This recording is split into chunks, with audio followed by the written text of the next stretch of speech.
جہاں تک چاند گرہن یا سورج گرہن کے حوالے سے اسلامی تعلیمات ہیں، سب سے پہلے تو ہمیں یہ جاننا ہے کہ چاند گرہن ہے کیا۔ چاند گرہن بیسیکلی جب زمین سورج اور چاند کے درمیان آ جاتی ہے تو سورج کی یا چاند کی جو روشنی ہے وہ مدھم پڑ جاتی ہے۔ بیسیکلی یہ اللہ رب العزت کی نشانیوں میں سے نشانی ہے،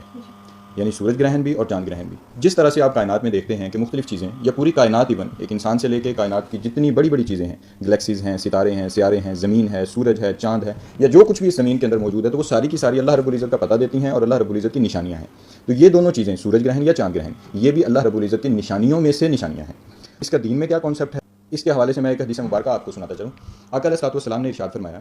کہ یہ جو چاند گرہن ہے یا سورج گرہن ہے، اس کا تعلق کسی بھی بشر کی موت یا حیات کے ساتھ نہیں ہے، اس کا جو تعلق ہے وہ اللہ رب العزت کی نشانیوں سے ہے۔ یعنی یہ بیسیکلی یہ تھا کہ عرب معاشرے میں، اس معاشرے میں یہ سمجھا جاتا تھا کہ جب زمین پر کچھ ظلم ہوتا ہے یا کسی کی جان لی جاتی ہے، کسی بڑی شخصیت کی جان لی جاتی ہے، تو اس وقت یہ چاند گرہن یا سورج گرہن ہوتا ہے۔ علیہ الصلوۃ والسلام میں خوف کی کیفیت میں اٹھے اور مسجد میں جا کے نماز پڑھنا شروع کر دی،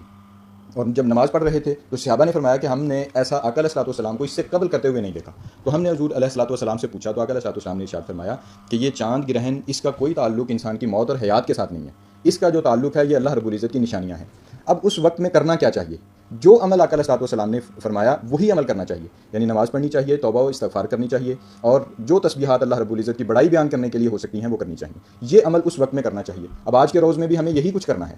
اس کے علاوہ دیگر جو توہمات ہمارے معاشرے میں پائی جاتی ہیں، جیسے ایک حاملہ خاتون ہے، یا عام لوگوں کی اور عام انسانوں پر جو اس کے اثرات کے حوالے سے توہم پرستی اور یہ یوں سمجھ لیں کہ وساوس پائے جاتے ہیں، وسوسے پائے جاتے ہیں، مختلف قسم کے متس پائے جاتے ہیں، تو یہ ساری کی ساری چیزیں ان کا کوئی تعلق دین کے ساتھ نہیں ہے، کوئی تعلق شریعت کے ساتھ نہیں ہے، کوئی تعلق اسلام کے ساتھ نہیں ہے۔ یہ کیٹیگوریکلی اللہ رب العزت نے بھی قرآن مجید میں بھی اور پھر اسی طرح سے آقا علیہ الصلوۃ والسلام نے اپنی احادیث مبارکہ میں بھی ارشاد فرمایا ہے۔ اب وہ کام جو بالخصوص، چونکہ میں اسلامی پرسپیکٹو میں بات کر رہا ہوں، تو